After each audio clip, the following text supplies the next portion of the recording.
پاکستان میں ایک بہت ہی مختصر اور محدود طبقہ ایسا ہے جو اس قدر طاقتور ہے کہ وہ گزشتہ 70 سالوں سے پاکستان کا بیرون ملک ایک منفی روپ پیش کرنے کی مسلسل کوشش کرتا ہے اور اندرون ملک اسے ایک ناکام ریاست، مذہبی شدت پسند قوم اور اقتدار پر غلبے کی خواہش رکھنے والی فوج کے ہاتھوں میں کھیلنے والا ملک بتاتا ہے۔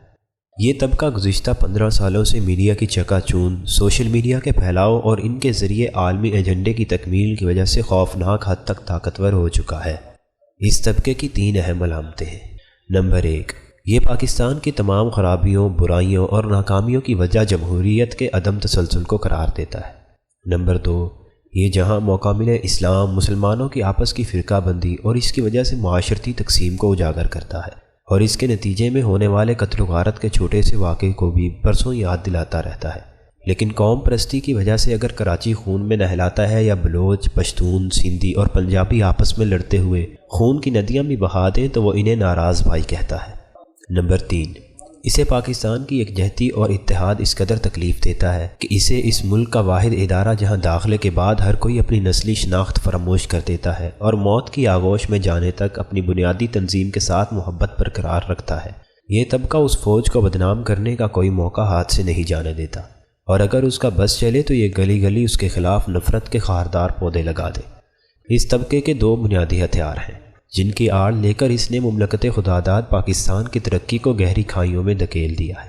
یہ پاکستان کے آئین سے شدید نفرت کرتا ہے، اسے قرارداد مقاصد بہت چبھتی ہے، اس کی اسلامی دفعات کو یہ پالیسی گائیڈ لائن کہہ کر رد کرتا ہے اور اس کا بس نہیں چلتا کہ وہ اس میں شامل قادیانیوں کو اقلیت قرار دیے جانے والی شک پھاڑ کر پھینک دے، لیکن وہ اس آئین کو پھر بھی قرآن پاک سے زیادہ مقدس دستاویز سمجھتا ہے اور لوگوں کو بتاتا پھرتا ہے کہ بس ایک ہی دفعہ سب متحد ہو گئے تھے اور اب ایسا آئین دوبارہ نہیں لکھا جا سکے گا۔ اس آئین سے محبت کی بنیادی وجہ اس آئین میں حکومتوں اور پارلیمان کی حیت ترکیبی ہے۔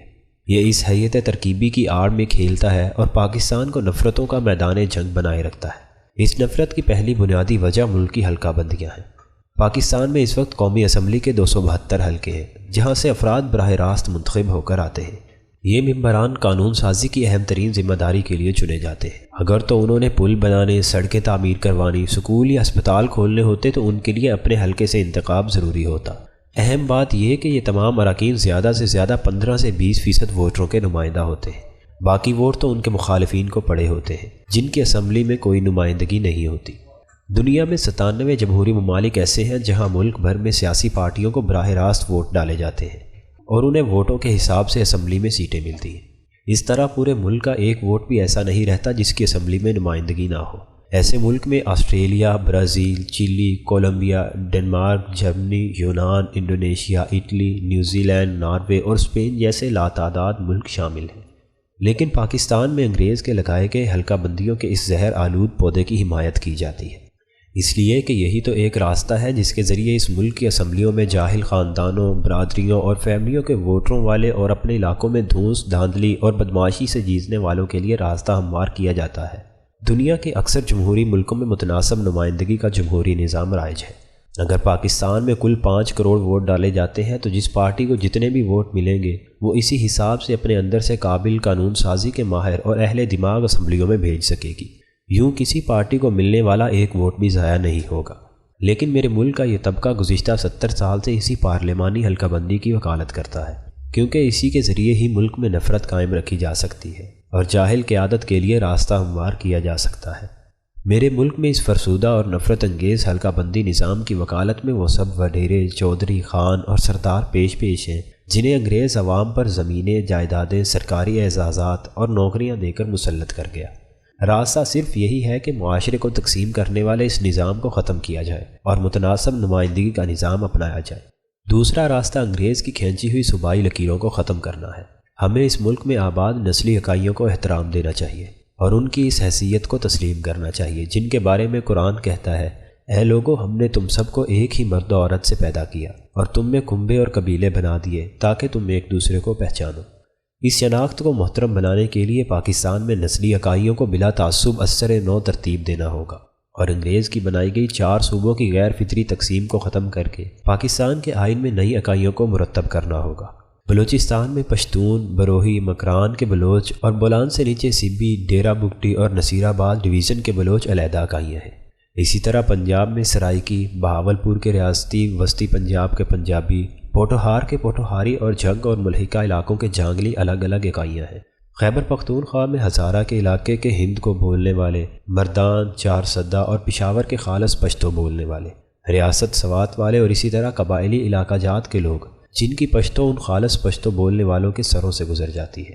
اسی طرح سندھ میں 70 سال سے آباد اردو بولنے والوں کو اب نہ کوئی نکال کر بحیرہ ارم میں پھینک سکتا ہے اور نہ ہی انہیں کسی دوسرے کی تہذیب اوڑھنے پر مجبور کیا جا سکتا ہے۔ دنیا بھر میں ایسے بے شمار ممالک ہیں جہاں ایک سے زیادہ دارالحکومت اور وفاقی علاقے ہیں، جن میں جنوبی افریقہ، ملائیشیا، نیدرلینڈ اور سری لنکا شامل ہیں۔ پاکستان کے جن شہروں میں ایک سے زیادہ زبانیں بولنے والے یا مختلف نسلوں اور قوموں کے لوگ آباد ہیں، انہیں وفاقی علاقے یا دارالحکومت قرار دے کر وہاں مرکزی حکومت قائم کی جا سکتی ہے۔ اس ضمن میں اگر اسلام آباد کی قربانی دے کر اسے پوٹوہار کا صوبائی ہیڈ کوارٹر بنا کر کراچی، لاہور، پشاور اور کوئٹہ کو 4 وفاقی علاقے یا دارالحکومت بنا دیا جائے تو معاملہ حل ہو سکتا ہے۔ پاکستان میں بڑھتی ہوئی سیاسی، معاشی اور معاشرتی انارکی کا اس کے سوا کوئی اور حل نہیں ہے۔ مجھے معلوم ہے کہ وہ طبقات جو اس ملک کا روشن مستقبل نہیں چاہتے اور جو روز یہ خواب دیکھتے ہیں کہ اسلام کے نام پر بننے والا یہ ملک ایک دن 4 حصوں میں تقسیم ہو جائے، وہ اپنے پروپیگنڈے کے زور پر ایسا نہیں ہونے دیں گے۔ لیکن تجربہ یہ کہتا ہے کہ جب بھی ایک دفعہ ایک ضلع سے کوئی علاقہ علیحدہ کر کے دوسرا ضلع بنا دیا گیا تو پھر لوگوں نے خود اس نئے بننے والے ضلع کی حفاظت کی۔ پاکستان میں بھی اگر ان اکائیوں کی بنیاد پر نئے صوبے بنا دیے گئے، نئے وزرائے اعلیٰ اور گورنر وہاں بیٹھ گئے تو عوام خود ان کی حفاظت کریں گے، کوئی انہیں پرانی حالت میں واپس نہیں جانے دے گا۔